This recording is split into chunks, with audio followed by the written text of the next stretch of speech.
우리 무한의 아픔처럼 1977년에 스페인 공항에서도 이런 아픔이 있었습니다.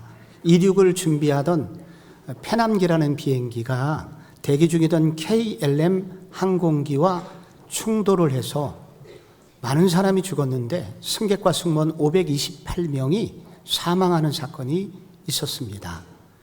그 이유 원인은 그 관제사가 스페인어로 말했는데 비행사는 영어밖에 공부하지 않아서 그 말을 이해하지 못해서 대형 사고를 일으켰다고 합니다.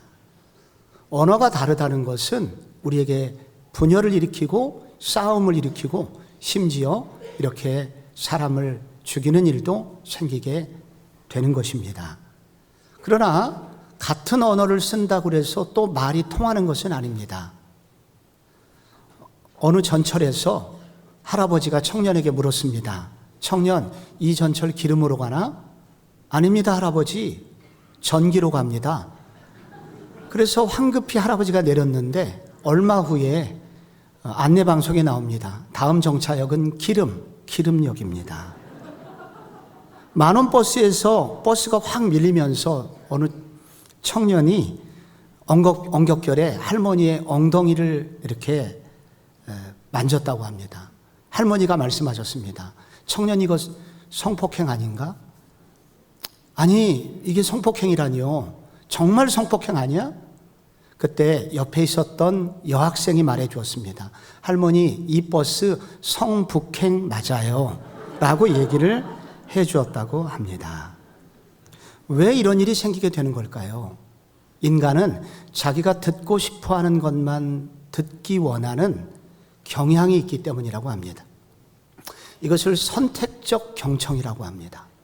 이 선택적 경청이 오늘 많은 사람들을 아프게 하고 많은 공동체를 분열시키고 있습니다. 저도 참 답답한 것이 한 달 내내 주보 광고를 했는데 목사님 언제 그렇게 말씀하셨냐는 거예요. 내가 보고 싶은 것만 보고 듣고 싶은 것만 듣는 경향이 우리 속에 있는 것입니다. 우리나라가 왜 이렇게 아픕니까 요즘? 내가 듣고 싶은 것만 듣습니다. 남의 말을 듣질 않아요. 이것이 오늘 우리의 아픔입니다. 어떻게 해결할 수 있을까요? 어떻게 말이 공동체 되는 공동체, 말이 통하는 공동체를 어떻게 이룰 수 있을까요? 여러분, 우리 성경의 하나님은 선교의 하나님이십니다. 아브라함을 택하신 이유는 아브라함뿐만 아니라 아브라함을 통하여 땅의 모든 민족이 복을 얻게 하심이었습니다. 그래서 선교에 관심이 있다고 하는 것은 하나님과 통하는 삶을 살고 있다는 뜻이며, 내가 선교에 대해서 무관심하고 있다는 것은 하나님의 뜻과는 전혀 다른 삶을 살고 있다고 보시면 됩니다. 그런데 하나님께서 우리로 하여금 이런 선교적 삶을 살도록 초청하시는 것은 이 선교의 대상들이 예수 믿기에 위함이기도 하지만 더 중요한 것은 이 선교에 참여하는 사람들이 행복한 삶을 살도록, 가장 의미 있는 삶을 살도록 초청하시는 것입니다. 이것을 가장 고부가가치의 삶이라고 합니다. 이 우리로 하여금 가장 최고의 행복과 최고의 의미 있는 삶을 살도록 이렇게 부르시는 것입니다. 그래서 선교적 삶에 부름받고 그 일에 헌신하는 사람들에게는 결코 후회함이 없는 인생이 되게 하신다는 약속이 들어 있습니다.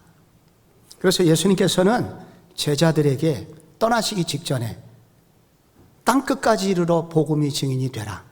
예루살렘과 온 유대와 사마리아와 나중에 땅끝까지 이르러 복음의 증인이 되라 부탁하셨습니다.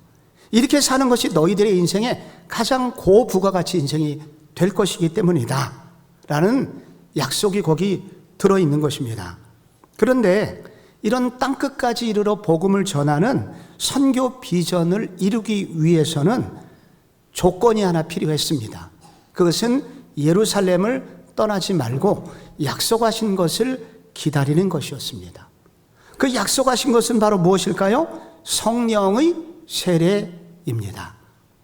그래서 120명의 제자들이, 제자 공동체가 예루살렘을 떠나지 않고 다락방에서 모여서 기도를 하고 있었습니다. 그때 정말 바람처럼 불처럼 성령께서 폭포수처럼 그들 가운데 임재하시게 되었습니다.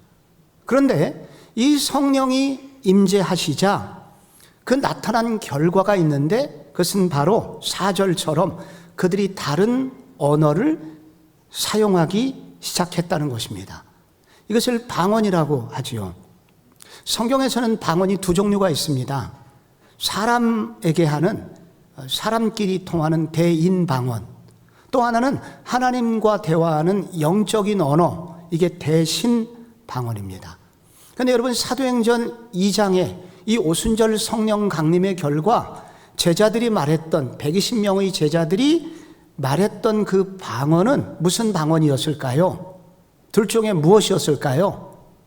대인 방언이었습니다. 외국말을 하는 것이었다는 것입니다. 그래서 이 놀랍게 이 대인 방언은 이 성경 전체를 통틀어서 여기 처음 나옵니다. 그리고 나오지를 않아요. 이것을 오순절 성령 강림의 독특한 현상이라고 부릅니다.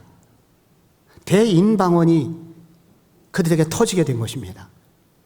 그런데 그 결과 무슨 일이 생겼냐면, 오순절에 이 오순절 절기를 지키기 위해서 성전 순례자들이, 많은 사람들이 오게 되었는데, 많은 유대인들, 흩어졌던 디아스포라 2세들, 3세들, 10세들, 수백 년을 살아온 사람도 있었는데, 이들이 전부 다 바로 자기들이 태어난 지역의 말로 복음을 듣게 되었다는 것입니다.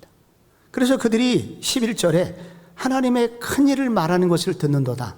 여기서 하나님의 큰일은 복음, 예수의 십자가의 죽으심과 부활을 말하는데, 바로 그 외국에서 온 사람들이 전부 다 자기 태어난 곳 지방말로 예수의 복음을 들으면서 그들 모두는 깜짝 놀라게 됩니다. 이 땅끝까지 이르러 복음의 증인이 되라고 말씀하신 우리 예수님께서는, 이 주님의 말씀은 어떻게 시작이 되냐면, 바로 예루살렘의 성령이 임하면서 그들의 혀끝의 변화를 통해서 그 선교의 역사가 시작이 되고 있다는 것을 보여주고 있습니다.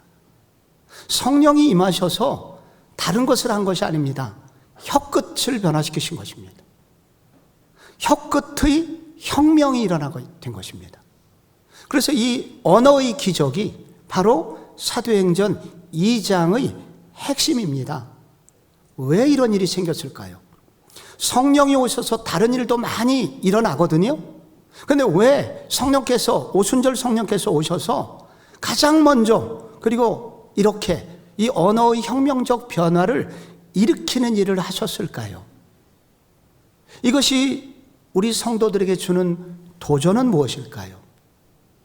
그것은 먼저 성령은 언어의 저주를 푸는 능력을 주신다 하는 것을 말해주고 있습니다. 여기서 우리가 우리 각 사람이 난곳 방언으로 듣게 되는 것이 어찌 됨이냐 하면서 여기 우리가 나오는데, 여기 우리는 누구인가? 여기 전 세계에서 온 디아스포라 유대인들이 소개되는 목록이 9절부터 나옵니다. 우리는 바데인과 메데인과 엘람인과 또 메소포타미아 등이 나오는데, 여러분 여기서 먼저 처음 9절에 나왔던 이 9절에 나오는 이 사람들을 제가 A그룹이라고 소개를 할 수 있을 것 같습니다. 이 A그룹에 속한 사람들은 그 옛날 아시리아, 그 다음 제국 바벨론 지역의 이제 1세기 용어들입니다. 오늘날의 이란, 이라크 지역입니다. 이곳은 주전 700년 전후에서 여러분 유대 민족이 먼저 북이스라엘이 아수르의 포로가 되잖아요. 그리고 바벨론 유대 민족은 남유다는 바벨론의 포로가 됩니다. 그때 끌려가서 바로 이 A그룹에 속한 사람들은 오늘날 이란, 이라크 지역에 살게 됩니다. 수백 년이 흐르게 된 것이죠. 그 포로민들의 후손들이 유대인의 뿌리를 가지고 있어서 오순절에 찾아왔다는 것입니다. 또 두 번째 그룹이 있습니다. 여기 갑바도기와 본도, 아시아, 부르기와 밤빌리가 나옵니다. 이걸 저는 B그룹이라고 말할 수 있는데, 여러분이 지도에서 보시듯이 이것은 오늘날의 터키 지역을 말하고 있는 것입니다. 여기 1세기 세계 지도거든요. 그리고 그 밑에 애굽과 구레네와 리비아가 나옵니다. 이것은 북아프리카 C그룹이라고 할 수가 있습니다. 그리고 끝나지 않았습니다. 로마로부터 온 나그네들. 로마는 당시의 수도이죠. D그룹이라고 할 수가 있습니다. 끝나지 않았습니다. 마지막 그레데인이 나옵니다. 에게해에 크레타 섬이 있는데, 바로 이 크레타 섬과 그 밑에 있는 사우디아라비아와 예멘 같은 오늘날 그 지역에 있는 사람들입니다.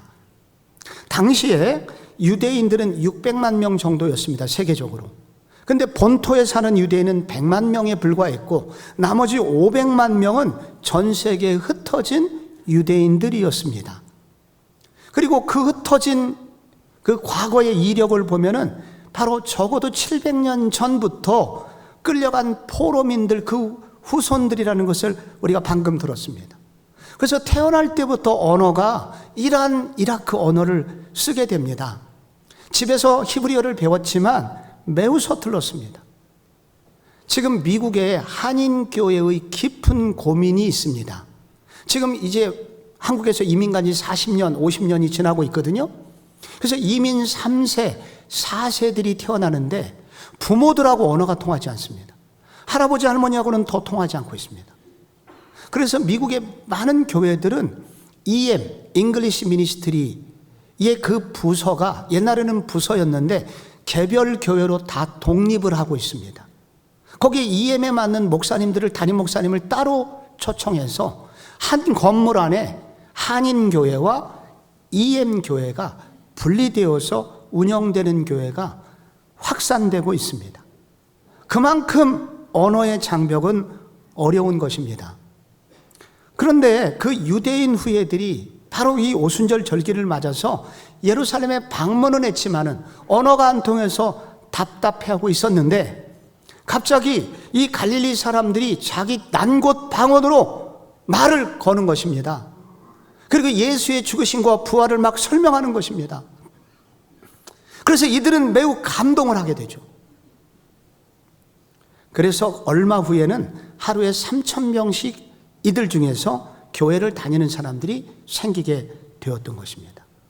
그런데 여러분, 여기에 나오는 지역들은 고대, 이 용어 지역을 살펴보면 창세기 9장에서 11장에 나오는 지역들입니다. 성경은 여기서 왜 이런 아픔이 시작되게 되었는지를 설명하려고 하는 것입니다. 여러분, 창세기 10장에는 바벨탑 사건이 나옵니다. 여러분, 10장과 11장에 여러분, 이 바벨탑에서 무슨 일이 생깁니까? 문화가 발달했을 때 노아 홍수 이후에 하나님이 문화를 발달하게 해주셨는데, 그들은 발달할 문화를 가지고 하나님께 영광 돌리는 대신에 자신의 영광을 쌓는 일에 몰두하게 됩니다.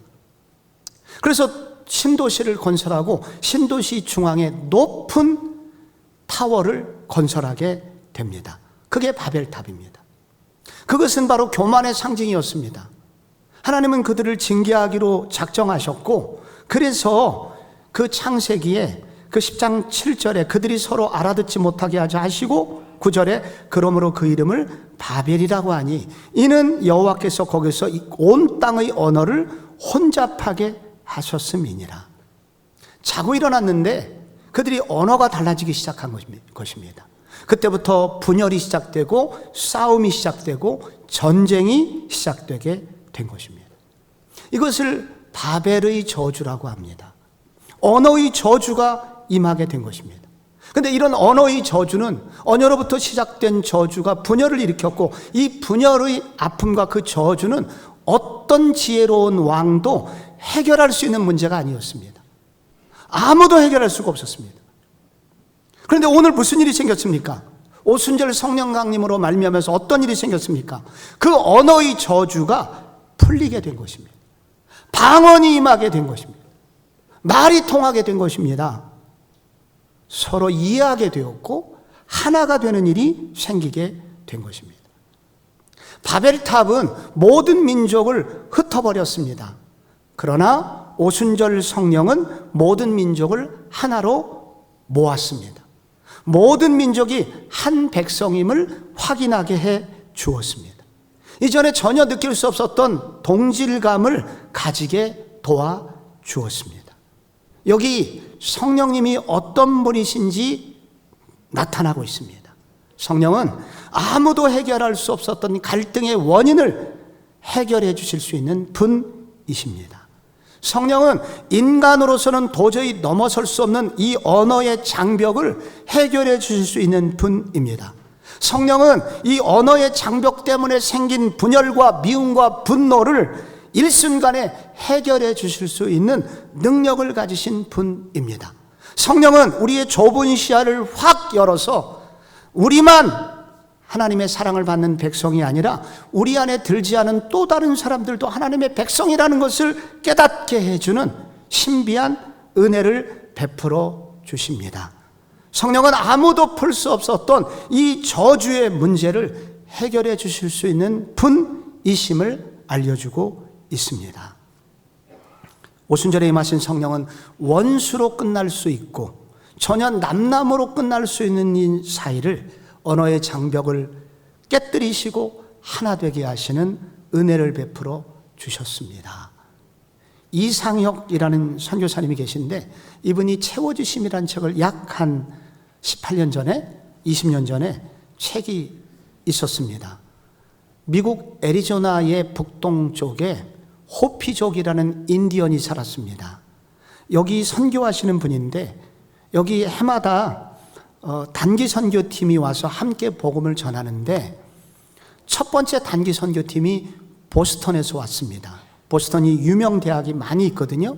그들이 와서 2인 1조를 이루어서 집집마다 전도를 하고 그래서 저녁 때 집회를 하기로 되어 있었는데 첫날 모인 사람들은 5명밖에 안 되었습니다. 좀 실망했습니다. 다음 날은 더 적었습니다.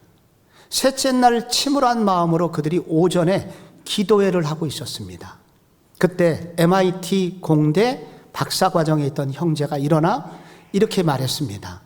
제가 전도를 하다가 성령님께서 제 마음에 주신 것 같은 생각이 있어서 좀 나눠도 될까요? 그것은 뭐냐면 그동안 호피족을 향한 미국인들 그리고 다른 전도팀들이 와서 했던 복음의 내용이 잘못됐다기보다 그들을 향한 태도가 잘못됐다는 것을 알려주셨습니다. 그래서 오늘은 전도는 하지 말고 그분들을 찾아가서 무릎 꿇고 용서를 구하는, 그동안 이 백인들이 그리고 우리가 당신들에게 무례하게 했던 것, 잘못했던 것을 용서를 구하는 일을 하면 어떻겠습니까? 그 말이 모든 사람에게 감동이 일어났고 그래서 실제로 가서 그렇게 했다고 합니다. 그날 저녁 난리가 났습니다. 인산인해라는 말처럼 호피족의 수다한 사람들이 그 예배당에 몰려들었고, 그리고 그날 그 모인 사람들 앞에서 아까 그 형제가 무릎을 꿇고 다시 한번 정중히 회개를 하게 되었을 때, 그리고 나서 복음이 전해졌을 때 그날 밤에 많은 사람이 예수를 믿었을 뿐만 아니라 서로 부둥켜 안고 울고 웃고 잔치를 하는 일이 있었다고 합니다. 이 선교사님이 이 사건을 계기로 깨달은 게 있는데, 복음이 전해지는 것은 십자군적 태도를 버리고 십자가의 정신으로 복음을 전해야 된다는 것을 알게 되었다고 합니다.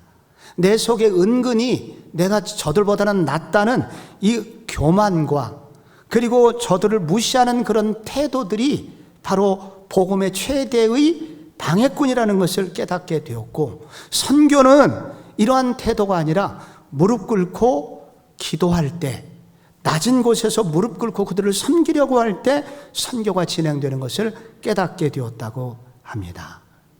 누가 이런 일을 만들었을까요?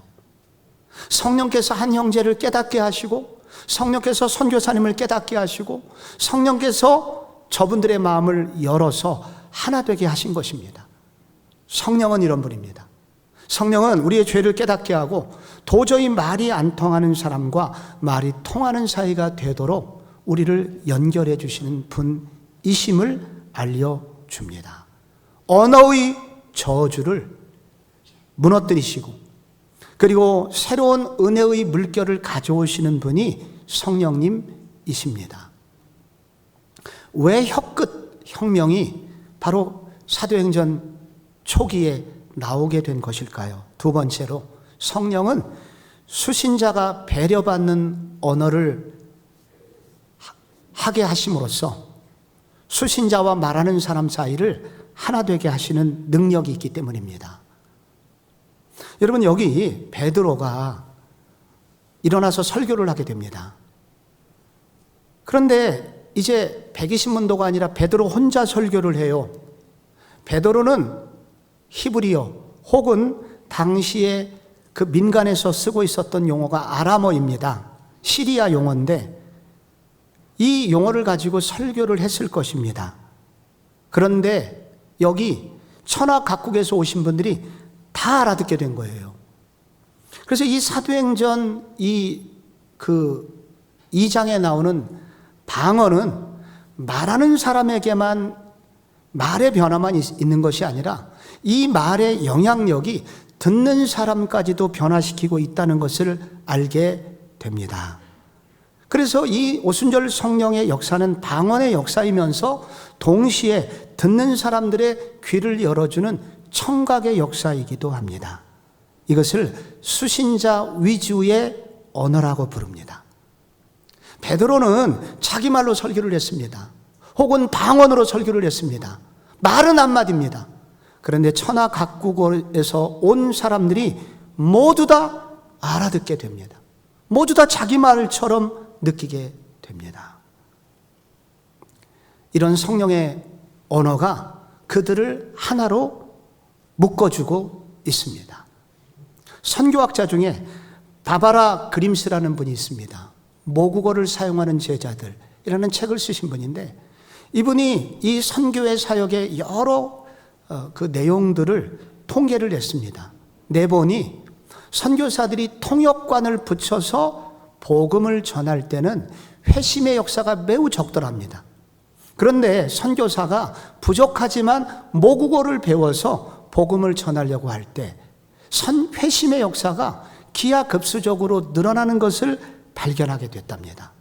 말은 틀림없이 통역하는 사람이 더 잘하는데 내용은 더 잘 전달될 텐데 왜 이런 일이 있는가? 그것은 바로 말보다 더 중요한 이 언어보다도 언어 이면에 있는 그 마음이 전달되는 것. 마음의 전달이 말보다 훨씬 중요하다는 것을 이분이 깨닫게 되었다는 것입니다.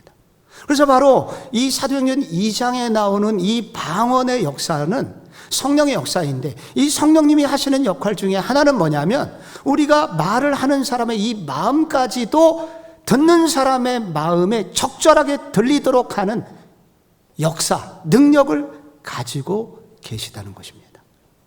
여기 전도자의 희망이 있습니다. 우리는 너무 부족합니다. 표현력이 너무 부족합니다. 약합니다. 그런데 여기 오순절 성령이 임한 이 오순절 성령과 동행하시는 분은 어떤 일이 벌어지냐면 우리의 어색한 표현, 부족한 표현에도 불구하고 바로 듣는 사람들의 마음을 움직이셔서 우리의 마음이 들리도록 그렇게 성령께서 넉넉히 채워서 역사하시는 은혜를 베푸심을 알려주고 있습니다. 1920년대 한국교회의 전설적인 부흥사 김익두 목사님이 있습니다. 그분은 평양의 유명한 깡패였습니다. 평양 시민들이 아침에 교회를 안 다녀도 모두 다 기도를 했다고 합니다. 하느님, 제발 오늘 김익두라는 인간 좀 만나지 않게 해주세요. 그런데 어느 날 그 잔인한 깡패 김익두가 평양 시내에서 전도하는 미국에서 온 선교사님들로부터 전도지를 받게 됩니다. 오, 형제님, 예수 믿으세요. 그런데 그 종이를 받아갖고 확 구겨가지고 코를 풀어가지고 땅바닥에 던지면서 욕을 했다고 합니다. 그때 선교사님이 오 형제님 그 종이로 코 풀면 코 썩어요. 그랬다고 합니다. 그런데 집에 갔는데 잠이 오질 않더래요. 진짜 코에 아픔이 시작이 됐습니다. 통증이 시작이 돼갖고 코를 붙들고 죽을 것 같은 두려움이 자기에게 찾아오게 됩니다. 그래서 어느 날 몰래 선교사님들이 집회를 하는 부흥회에 참석하게 되었고 말씀을 듣게 되었고 그리고 거기서 예수를 믿게 되었는데 그가 참석한 그 집회에서 떼굴떼굴 구르면서 주님, 제가 기믹두가 죄인입니다. 기믹두가 죄인입니다 하면서 그는 예수를 알게 되었고 그가 죄인인 것을 깨닫게 되었다고 합니다. 그 이후에 그는 전설적인 부흥사로 거듭나게 되었습니다. 말하는 자와 듣는 자 사이에서 성령은 놀라운 역사를 일으키셔서 바로 수신자 위주의 언어를 하게 하심으로써 이 둘 사이를 하나로 묶으시는 일을 한다는 것입니다. 그래서 이 예루살렘에 모였던 이 기도하던 공동체, 예배하던 공동체가 말이 통하는 공동체가 되고 하나가 되는 공동체가 되게 된 것입니다. 이 땅에 이런 기적이 필요합니다. 우리 교회에도 이런 언어의 혁명이 필요합니다. 여러분, 도대체 이런 언어의 혁명이 어떻게 일어나게 됐습니까? 그것은 오늘 3절에 그 원인이 나와 있습니다. 그것은 바로 성령의 통치를 받기를 사모할 때 가능하다고 말씀합니다. 마치 불의 혀처럼 갈라지는 것들이 그들에게 보여 각 사람 위에 하나씩 임하여 있더니 그들이 다 성령의 충만함을 받고 성령이 말하게 하심을 따라 다른 언어를 말했다고 합니다. 여기 불의 혀가 나옵니다. 불길이 일면 거기에 많은 불꽃이 피우게 됩니다. 성령은 활알 타오르는 하나의 한 덩어리의 불꽃이었습니다. 근데 이 오순절에 그 다락방에 그 거대한 불길이 오더니 이것이 120개 조각으로 쪼개지더니 각 사람 위에 혀에 달라붙었습니다. 각각의 혀 속으로 들어가게 되었습니다. 작은 120개의 성령의 작은 불길들이 바로 혀에 닿기 시작했습니다. 성령의 불이 120명 위에 각 사람 위에 임하여 있더니 각 사람의 혀에 바로 불길이 붙었는데 여기서 불의 혀라고 나와 있잖아요. 불의 혀. 여기 성령의 혀를 말하는 것입니다. 혀가 나옵니다. 혀가. 그래서 말하는 혀, 이 성령님의 그 혀, 성령의 그 불꽃이 바로 혀, 바로 기도하고 있던 제자들의 혀에 임하게 됩니다. 그러자 무슨 일이 생겼냐면 성령의 충만함을 받게 됩니다. 여기 성령의 충만함이라고 하는 것은 물이 가득 찰 때 내 힘으로 움직일 수 없고 물길의 힘에 의해서 쓸려가지 않습니까? 성령이 충만하다고 하는 것은 바로 성령의 통치를 받는다는 그런 뜻입니다. 내가 말하고 싶은 대로 말하는 것이 아니라 성령이 말하게 하는 대로 말을 하는 것을 말합니다. 바로 이 성령의 충만함으로 말미암아 그들이 성령의 통치를 받으면서 그들이 전혀 다른 말, 내가 하고 싶은 말이 아니라 성령이 원하시는 말을 하기 시작합니다. 그때 그들은 방언이 터지게 되고 그 다음부터 이 공동체가 달라지게 됩니다. 우리는 천국이라는 단어를 알고 있는데 천국은 장소적 개념보다 성경에 더 중요한 것은 하나님의 통치의 영역을 천국이라고 합니다. 성령의 충만함은 뭐냐면 성령의 통치가 임하여 우리의 혀가 바뀌는 것을 말합니다. 그런데 혀는 우리 몸의 관문입니다. 그래서 성령의 통치는 결국 우리 전체를 통치한다는 의미를 가지고 있습니다. 어떻게 이런 공동체가 가능했나? 어떻게 혀끝 혁명이 일어났냐면 주님, 성령님 저를 다스려 주소서. 성령께서 제 혀를 다스려 주시고 성령께서 제 몸을 다스려 주시고 성령께서 제 인생을 좀 다스려 주세요 라고 그들이 간절히 하나님 앞에 성령의 통치를 간구했을 때 이러한 혀끝 혁명이 일어나게 되었다는 것입니다.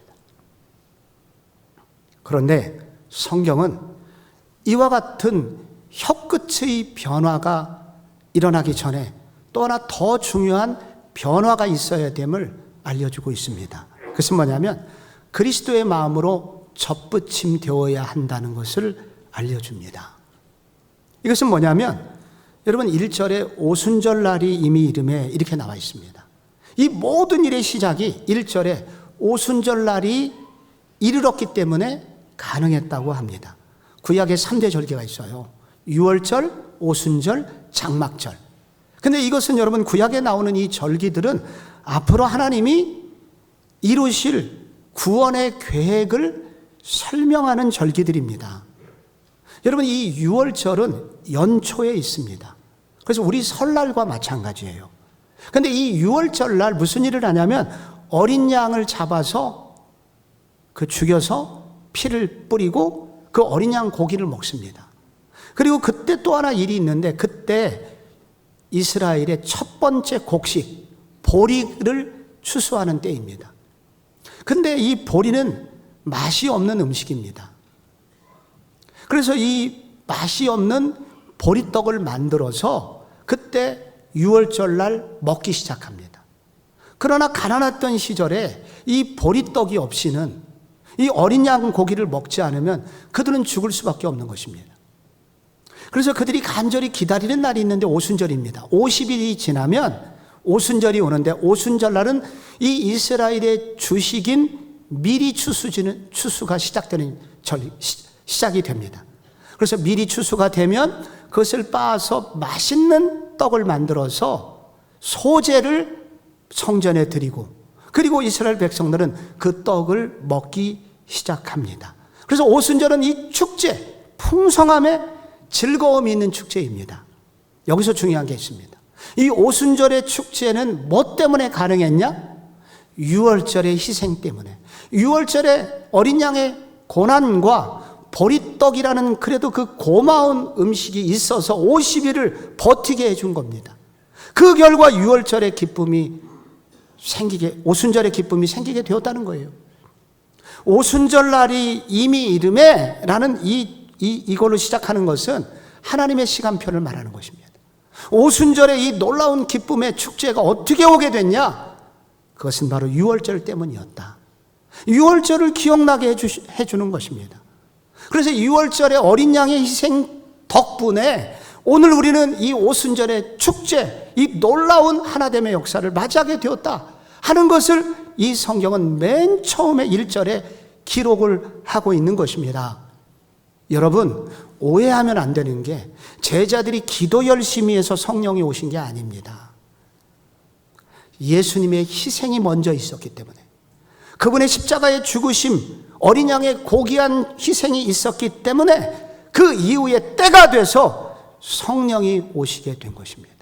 그래서 성령은 어떻게 오시냐면 바로 그리스도의 희생을 알고 그리스도의 희생을 기억하고 그리스도께서 걸어가신 길을 따라가고자 할 때, 그때 비로소 성령은 오시고 그 성령은 우리 속에 머무시고 우리를 변화시키는 역사를 일으켜 주신다는 것입니다. 내일부터 말을 고쳐야지. 이게 고쳐지나요? 새해 나는 착한 말만 해야지. 시험이 더듭니다. 이게 입으로 말을 해결한다고 해서 우리의 언어가 해결되는 것은 아닙니다. 결국 말은 어떻게 바뀔 수 있습니까? 내 속이 바뀌어야 합니다. 열매가 바뀌려면 나무가 바뀌어야 합니다. 나무가 바뀌지 않고는 열매는 옛날로 돌아가게 됩니다. 나무는 어떻게 바뀔 수 있습니까? 좋은 종자가 접붙임 돼야 됩니다. 접붙임이 되는 그 순간 그 가지에서 나오는 어떤 성분이 본래 가지고 있었던 이 나무의 성질을 바꿔가기 시작합니다. 그래서 2년이 지나고 3년이 지나면 작은 감이 열렸던 그 나무에서 큰 감이 열립니다. 대붕이 열려요. 이것이 접붙임의 능력입니다. 이 말은 우리가 결국은 이런 언어의 기적, 말이 통하는 공동체를 이루는 성도는 어떻게 가능하냐면 바로 그리스도의 희생을 기억하고 그리스도를 접붙임 삼아 그리스도의 그 은혜, 그 그리스도의 아름다우심을 계속 닮아가고자 하고 그분을 따라가고자 할 때 결국 거기서 나오는 은혜와 힘으로 내 내면이 바뀌게 되고 그리스도의 사랑으로 채워지게 될 때 나도 모르게 이 아름다운 언어가 나올 수 있다는 것을 말씀해 주고 있는 것입니다.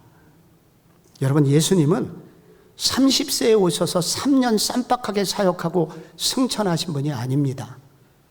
그분은 아기로 태어나셔서 유대말을 배우셨습니다.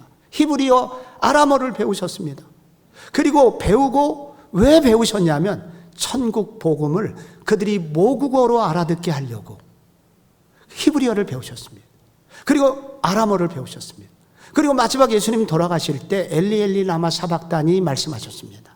나의 하나님 어찌하여 나를 버리십니까? 라는 말, 엘리는 바로 거기서 아람어입니다. 그 당시 사람들이 가장 많이 쓰고 있는 그 용어를 배워서 내가 죽는 이유, 십자가에서 죽는 이유는 바로 이것 때문이야 라고 아람어를 말씀하심으로써 그들이 잘 들리도록, 내가 말하고 싶은 대로 말하는 게 아니라 그들이 어떻게 하면 잘 들릴까, 수신자 위주의 언어를 하려고 애쓰신 바로 그 예수님의 마음, 예수님의 사랑이 거기에 있었다는 것을 깨닫게 됩니다. 한 번으로 되지 않습니다. 그러나 예수 그리스도의 이 아름다우심을 닮아가려고 할 때 그리스도께서 걸어가셨던 길을 닮아가고 그분이 성도들을, 그 백성들을 향하여 쓰려는 용어들, 그 의도를 닮아가고자 할 때 우리도 이런 공동체를 이룰 수 있는 것입니다. 수년 전 영락 특세 때 영락 농인교회에 김용익 목사님이란 분이 오셨습니다. 농인은 귀가 안 들리고 말을 못 하시는 분들입니다. 우리 교회 역사상 처음으로 수화 설교가 그리고 통역이 진행이 되었습니다. 이분은 3세 때 열병을 하셔가지고 청력을 상실하고 그때부터 말을 못 하셨다고 합니다. 시골 교회를 다니셨고 그가 나이가 들어서 장신대를 입학을 하셨는데 장신대 4년, 신대원 3년, 7년 동안 당시 수화 설교가 없어서 교수님의 입모양만 보고 공부를 하셨다고 합니다. 밥을 먹을 때도 그러니 알아들을 수가 없고 히브리어 헬라어 할 수가 없었습니다. 그리고 밥을 먹을 때도 친구들이 답답하니까 아무도 함께 밥을 먹어주지 않았다고 합니다. 이 문제를 해결하기 위해서 부모님하고 기도원을 많이 다니셨는데 들리게 해달라고 한월산 기도원에도 오셨다고 합니다. 그러니 어느 날 주님이 이런 음성을 들려주셨다고 그래요. 네가 듣지 못해야 농인 선교를 할 수 있지 않겠니? 누가 듣지 못하는 사람, 말 못하는 사람의 언어가 되어주겠니? 그래서 그분은 신대원을 졸업하자마자 한국 최초의 수화 설교를 하는 농인교회 목사님이 되셨습니다. 수년 전 이분이 안 들리고 말 못하는 농인이 아니라 거기에 안 보이는 분들을 농맹인이라고 하는데 농맹인을 만나게 되었는데 이분들은 실로 답이 없는 분들이랍니다. 정말 답이 없죠. 이분들이 땅끝이었습니다. 이분들을 만나게 됐을 때 이분들을 어떻게 해야 될 것인가? 이 농인들 섬기는 것도 힘든데 농맹인을 어떻게 섬길 것인가? 기도 중에 떠오른 생각이 있었습니다. 촉수 수화였습니다. 그래서 손끝에다가 수화를 심어가지고 그래서 그들로 하여금 설교를 듣게 하는 것입니다. 그래서 지금 영락 농인교회에서는 놀라운 일이 시작이 하고 있는데 목사님께서 수화를 하면 농인들 중에서 보이시는 분들이 그 수화를 받아가지고 그 농맹인들의 손바닥을 피게 하여 거기에다 대고 촉수 수화를 합니다. 그분들이 예수를 믿게 되고 그분들 중에 변화의 삶을 살게 되는 역사들이 늘어나기 시작합니다. 이런 불가능해 보이는 사역이 어떻게 가능했을까요? 김용익 목사님이 지나간 세월 동안 그의 고난 속에서 익혀진 하나, 이 언어의 장벽, 눈물의 시간들 속에서 알게 된 예수의 복음이 그리스도께서 나를 어떻게 사랑하셨는지를 알았기에 그분은 오늘도 이 사역을 포기하지 않고 최선을 다해서 사역을 하고 계십니다. 우리는 어떻게 땅끝 비전을 이루는 삶을 살 수 있겠습니까? 혀끝 혁명을 경험해야 됩니다. 우리 힘으로 되는 것이 아닙니다. 성령의 도우심을 얻어야 됩니다. 그래서 우리는 예배 때마다, 기도의 시간마다 외쳐야 됩니다. 주여, 내 혀가 성령의 통제를 받게 하여 주시옵소서. 내 마음이 그리스도의 사랑으로 첫부침이 되게 하여 주시옵소서. 우리 공동체가 이렇게 기도하고 순종하고 나아갈 때 하나님의 시간을 따라서 이런 은혜 우리도 맛보게 해주실 줄로 믿습니다. 기도하겠습니다.